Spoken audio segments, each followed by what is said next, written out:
मंदिरे पधारो पिया श्याम सुहागे। मंदिरे पधारो पिया श्याम सुहागे।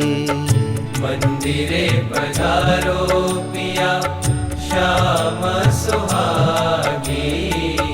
मंदिरे पधारो पिया श्याम सुहागे। कमल नयन मोहन तुम कारण।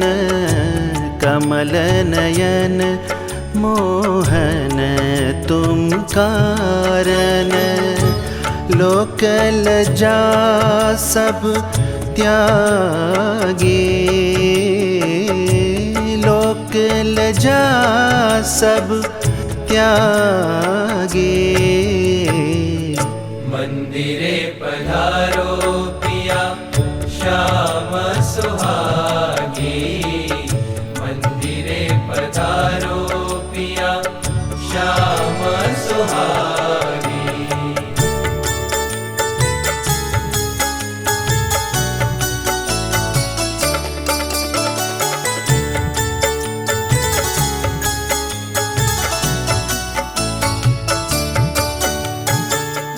तन मन धन यरु प्राण सहित सब। तन मन धन यरु प्राण सहित सब। भेंट धरो तुम आगे। भेंट धरो तुम आगे। मंदिरे पधारो पिया। मंदिरे पधारो पिया श्याम सुहागे। मंदिरे पधारो।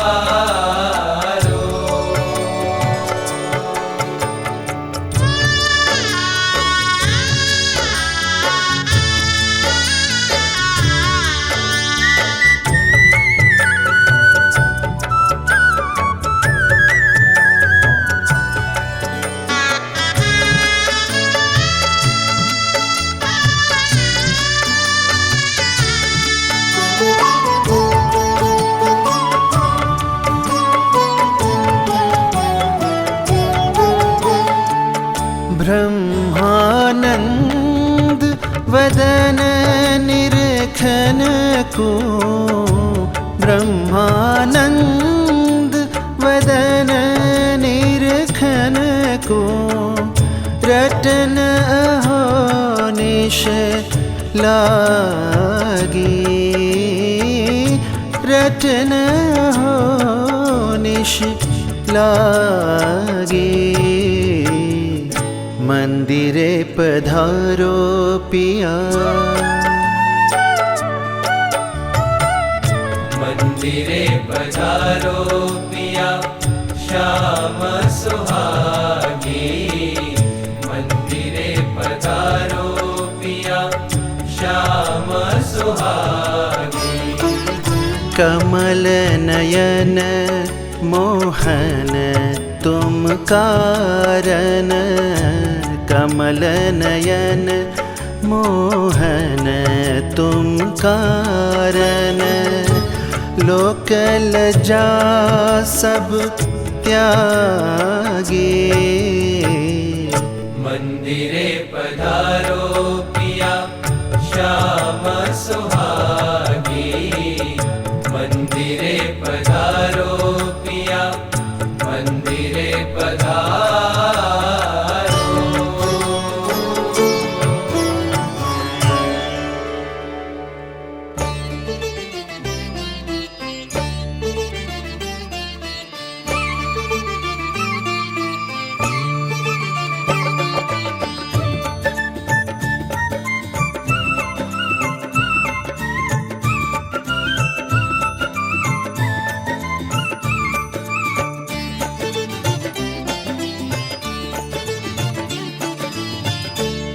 लाल तेरी लटकनी में ललचाई, लाल तेरी लटकनी में ललचाई, ललचाई लटकती चाल चलत मन मोहन, लटकती चाल चलत मन मोहन, मधुर मधुर मुस्काई, लाल तेरी लटकनी में ललचाई, लाल तेरी लटकनी में ललचाई।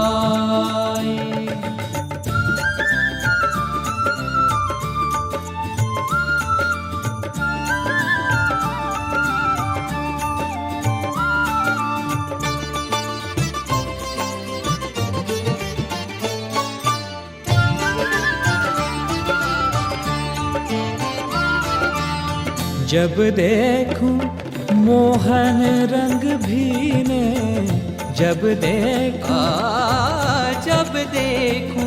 मोहन रंग भीने, जब देखूं मोहन रंग भीने, आनंद उरन समाई, आनंद उरन समाई, लाल तेरी लटकनी में ललचाई, लाल तेरी लटकनी में ललचाई।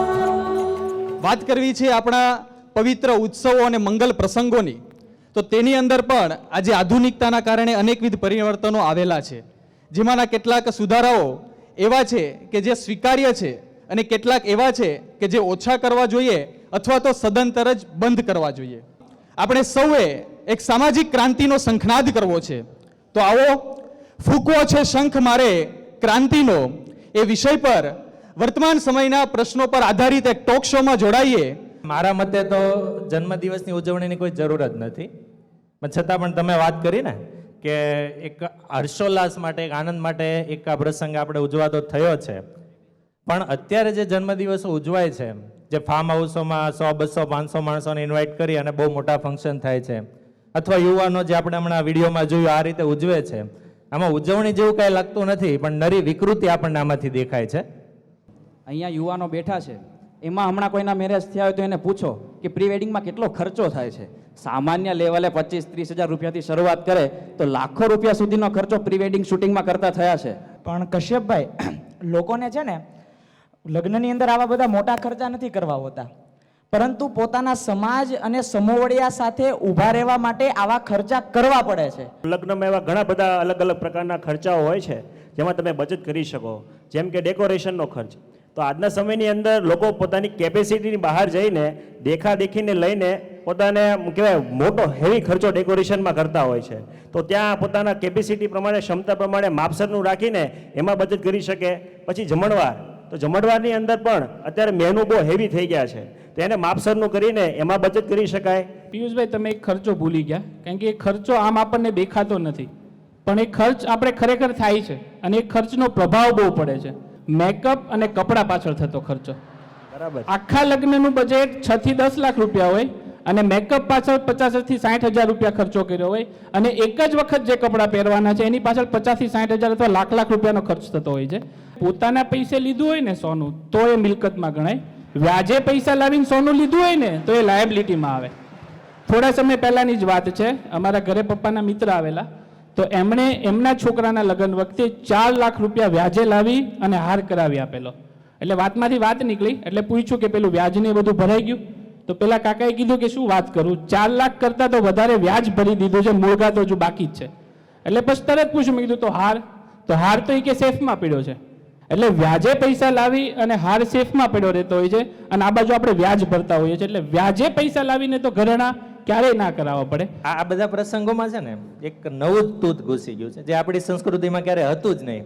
કેક, અત્યારે ઘરે સગાઈનો પ્રસંગ હોય ને તો એમાં પણ કેક આવે, વળી લગ્ન પ્રસંગ હોય તો એમાં કેક કટિંગ થાય, વળી સીમંત હોય તો એમાંય કેક લાવે, હોસ્પિટલમાં બાળકનો જન્મ થાય ને તો ત્યાં કેક લઈને જાય, વળી હોસ્પિટલથી બાળક પાછું ઘરે આવે ને તો સ્વાગત કેકથી જ થાય. આપણે નક્કી કરીએ ને કે એક નાનો સુધારો આપણા નાના નાના પ્રસંગોમાં જે આપણી સંસ્કૃતિ બહારનો એક નવું તૂત આ કેક ઘૂસી ગયું છે ને, આપણે બધા સંકલ્પબદ્ધ થઈએ કે આપણા નાના પ્રસંગોમાંથી કેકને તિલાંજલિ આપવી છે, તો આ એક નાનો જે સુધારો છે ને એ બહુ મોટી ક્રાંતિ બનીને ફરી વળશે. લટકતી ચાલ લટકતી ચાલ લટકતી ચાલ લાલ દ્રગ ચંચલ बिनु देखे कछु न सोहाय बिनु देखे कछु न सोहाय लाल तेरी लटकनी में ललचाई. તમે બધા ભગવાનના ભક્ત છો કે નહીં? ખરેખર? તો પછી મહારાજની આજ્ઞા છે કે જેટલું પોતાની આવક હોય એ પ્રમાણે ખર્ચ કરવો, એ આજ્ઞા છે. ત્યાં બધાને લાગુ પડે, ના કરવું એવું નથી. મારે પોતાની પહોંચ પ્રમાણે જ એ જો આપણે મિસ થયા તો ચક્રાઓ ઊભો થાય, વ્યાજ ભરે, આ કરે તે કરે, અને એમાં આપઘાત કરે, અને આપણે જુવાનિયાએ સમજવું જોઈએ. અહીંયાથી કેટલાક સંકલ્પ આપણે લઈને ઊભું થવાનું છે, તો એ સંકલ્પની અંદર સ્વામીશ્રીને વચન આપવાનું છે. અહીંથી હું એક સંકલ્પ બોલીશ અને એના માટે જ્યારે કહેવામાં આવે ત્યારે ઊંચી આંગળી કરી અને સ્વામીશ્રીને અક્ષરશબ્દ મહારાજને પ્રોમિસ આપવાનો છે. જન્મદિવસની ઉજવણી આપણે સાત્વિક રીતે કરીએ. દેખાદેખીના નામે લગ્ન પ્રસંગમાં પહોંચ કરતાં વધારે લગ્નનો ખર્ચ નહીં કરીએ. વ્યાજે પૈસા લઈને તેઓ ખર્ચ ખોટો ન જ કરવો જોઈએ, એમાં સંમત થતા હોય એટલે આપણે ઊંચી આંગળી કરીશું. પરમ પૂજ્ય સ્વામીશ્રીના વચને આપણે બધાએ ઊંચી આંગળી કરી છે. સ્વામીશ્રી અતિ પ્રસન્ન થઈ ગયેલા છે. એક તો ફરી ના જતા, અત્યારે હાથ ઊંચા કર્યા છે એ બધી દેખાદેખી કરીએ, હાથ ઊંચા દેખાદેખી કરીએ, પછી ફરી જતા. અને તમે ભગવાનના ભક્ત છો, એ દુનિયાની રીત જુદી છે, આપણે ભગવાનના ભક્તની રીત જુદી છે, એ ખાસ ધ્યાનમાં રાખજો. તો અને ગુરુની જવાબદારી એવું તમે નિશંકપણે કહી દેજો કે અમારા ગુરુએ આજ્ઞા કરી છે કે આવી રીતે लटकनी में ललचाई लाल तेरी लाल तेरी लाल तेरी लटकनी में ललचाई.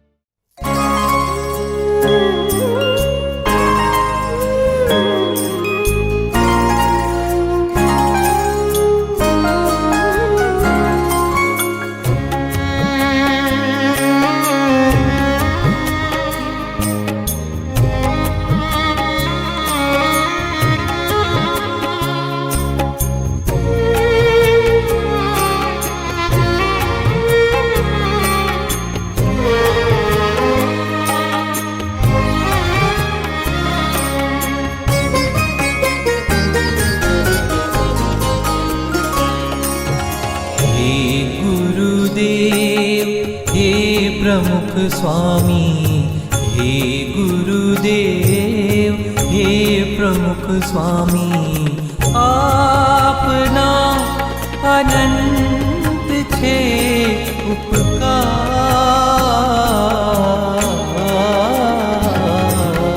हे गुरुदेव हे प्रमुख स्वामी हे गुरुदेव हे प्रमुख स्वामी